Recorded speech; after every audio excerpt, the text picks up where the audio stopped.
Смотрите, во-первых, Российская Федерация, э, путинский режим делают все возможное для того, чтобы наши республики стали независимыми. Они грабят нас, они убивают нас, они лишают будущего нас.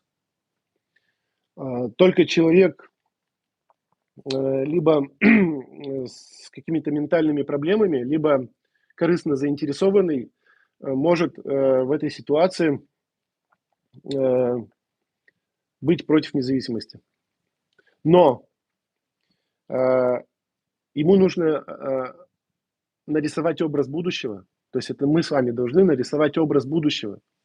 Потому что многие люди, у них в силу разных объективных причин тоннельное мышление. Они видят только один вариант развития событий. Это, как я сказал, по многим причинам происходит. У кого-то образования не хватает, кто-то не задумывался об этом, и его опыт не позволяет ему прийти самостоятельно к таким выводам. И нам просто надо показать привлекательный образ будущего.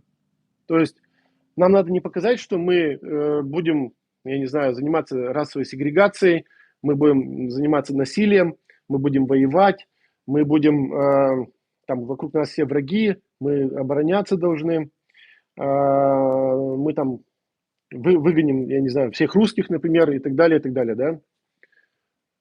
Ну, для подавляющего большинства населения наших республик это не привлекательный образ будущего. О чем люди думают? Они думают о том, что я буду завтра есть, во что я сегодня одену ребенка, как я его соберу в школу, и какое будущее его ждет. То есть люди думают об удовлетворении своих потребностей, о своем будущем, о своих детях. Это, если брать пирамиду Маслоу, это базовые потребности. И дальше идет следующий уровень потребностей. И мы должны людям показать, что вы сможете жить полноценной жизнью, вы сможете планировать что-то, вы сможете достигать чего-то. Ваши дети будут иметь перспективу только тогда, когда наши регионы перестанут быть придатком Москвы, когда Москва забирает все у нас, выкачивает все. А когда, например, Ижевск станет центром Удмуртии, столицей Удмуртии, станет столицей экономической, политической, культурной, и когда научной, и когда все будет решаться в Ижевске, когда вы сможете здесь и сейчас удовлетворить все свои потребности, вы сможете в Удмуртии, в Ижевске, значит, реализовать свои мечты. И что для этого нужно? Для этого нужно просто освободиться от Москвы, освободиться от зависимости, от грабежа. Вас никто не будет посылать за несколько тысяч километров убивать людей, которые вам ничего плохого не сделали. Украина не нападала на наши, ни на кого. И на вашу республику, и на нашу, и на Белгородскую область. Украина никогда не нападала. Украинцы ничего не делали плохого нам. Зачем удмуртам идти, жителям Удмуртии, зачем идти убивать украинцев? И люди это прекрасно понимают.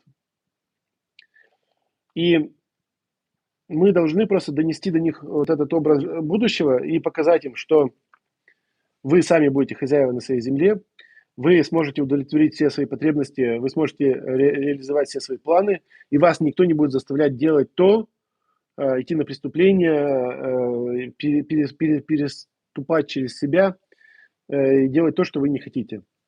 И это просто надо вести разъяснительную работу. Я абсолютно убежден, что когда у нас появится возможность беспрепятственно до каждого жителя Удмуртии донести вот этот образ будущего, который мы сегодня только начали создавать, то ни один человек не скажет: "Я против". Я хочу, чтобы мой сын пошел воевать за 3-9 земель и погибнуть там, непонятно за что. Я хочу 80% наших доходов отдавать Москве. Я хочу, чтобы прислали очередного московского придурка, который будет нами управлять. Но ни один нормальный человек так не скажет. Ни у вас, ни у нас. Нам просто надо это объяснять. То есть, если резюмировать и отвечать на ваш вопрос. Москва делает все необходимое, чтобы мы отделились. Мы сами не дорабатываем. Мы сами не дорабатываем и по где-то субъективные причины, где-то объективные. Но ничего не потеряно, руки нельзя опускать, все только начинается, и нам надо просто усиливать то, что мы делаем, и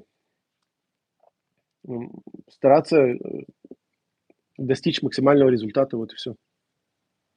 Спасибо большое, Сергей. Я вообще очень благодарен, что вы